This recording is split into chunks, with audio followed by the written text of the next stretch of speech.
La vie et l'œuvre de Sigmund Freud. Biographie de Freud par Ernest Jones, 1953-1957, 3 tomes. Modifié. Wikipédia. La vie et l'œuvre de Sigmund Freud est une biographie de Sigmund Freud, publiée par le psychanalyste britannique Ernest Jones. L'ouvrage original est édité en anglais en 3 volumes entre 1953 et 1957 aux éditions Hogarth Press. Il est traduit en français par Anne Berman et Liliane Flournoy et publié par les presses universitaires de France. La vie et l'œuvre de Sigmund Freud. Auteur Ernest Jones. Pays Angleterre. Genre Histoire de la psychanalyse.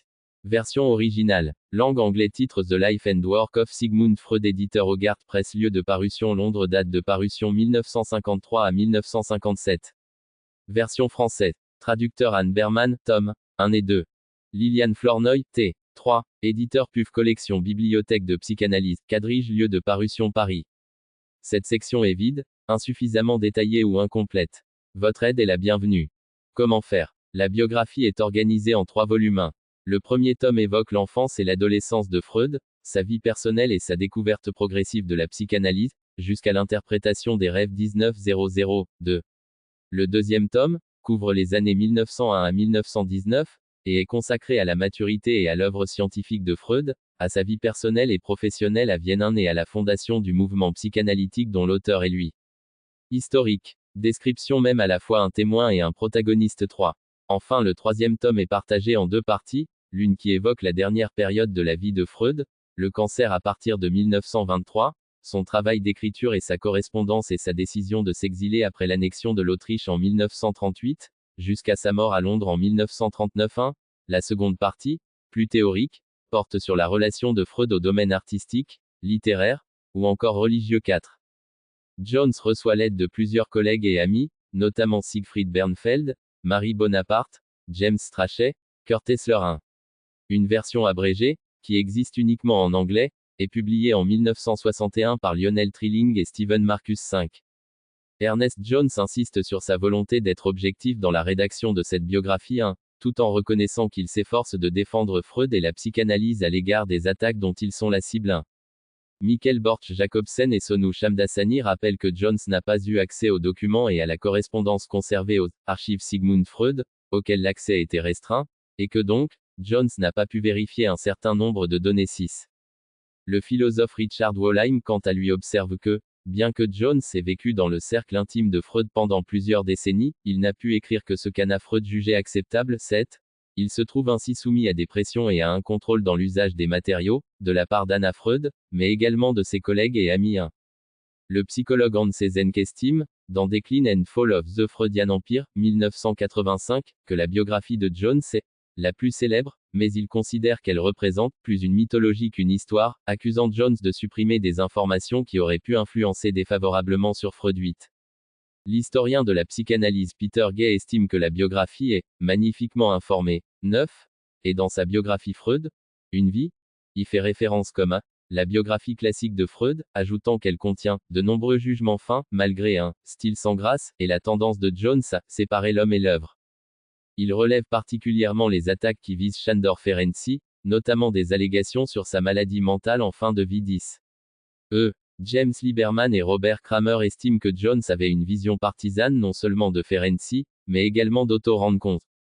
Hans Eysenck décrit la vie et l'œuvre de Sigmund Freud comme la biographie la plus célèbre de Freud, mais la voit comme plus une mythologie qu'une histoire, laissant de côté presque toutes les controverses et apportant de nombreuses modifications au portrait en supprimant des données et des éléments qui pourraient avoir une incidence défavorable sur Freud. 12.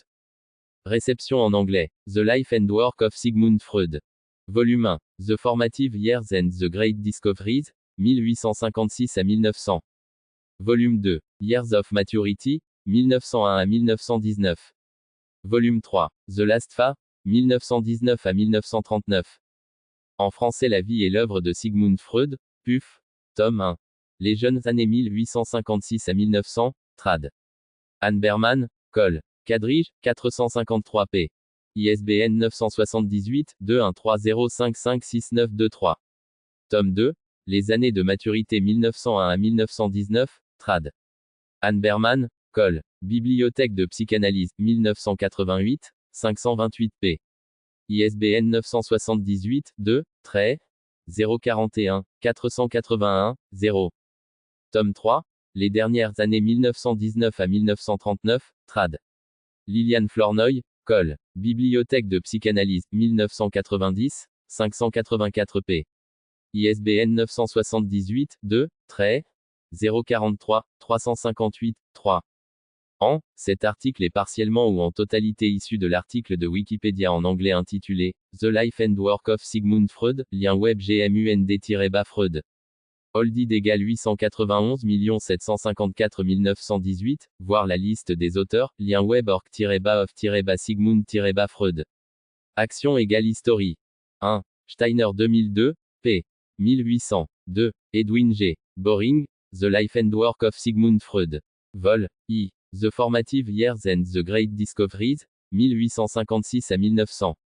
Psychological Bulletin, volume 51, NO4, 1954, page 433 à 437, lire en ligne, lien web, archive, consulter le 1er septembre 2019.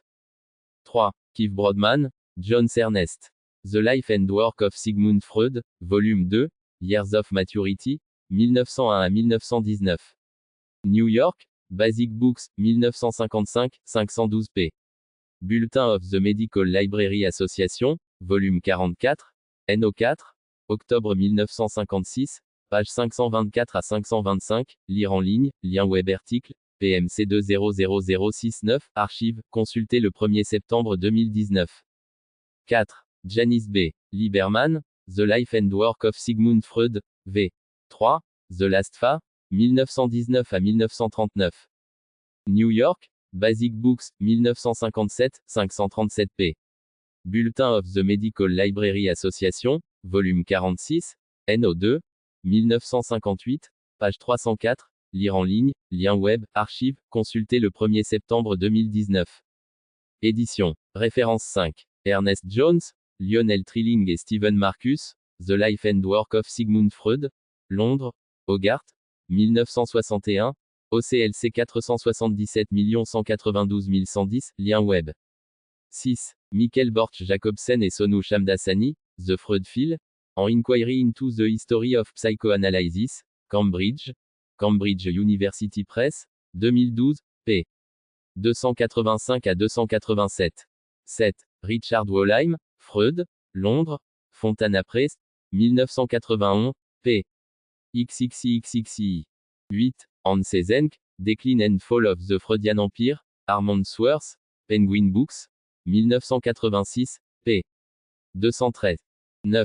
Peter Gay, The Bourgeois Experience Victoria to Freud. Volume 1 Education of the Sense, Oxford, Oxford University Press, 1984, p. 464. 10. Peter Gay, Freud, Une vie, Paris, Hachette, 1991. 11. E. James Lieberman et Robert Kramer, The Letters of Sigmund Freud et Otto Rank, Inside Psychoanalysis, Baltimore, The Johns Hopkins University Press, 2012, p. Ix. 12. Hans Eysenck, Decline and Fall of the Freudian Empire, Armand Swartz, Penguin Books, 1986, ISBN 01 40 22 56 25, p. 35, 119, 202, 212 à 213. Bibliographie Ricardo Steiner, La vie et l'œuvre de Sigmund Freud, dans Alain de Mijola, DIR, Dictionnaire international de la psychanalyse 2. MZ, Paris, Kalman Levy, 2002, ISBN 2, 70 21, 25 30, 1, p. 1800.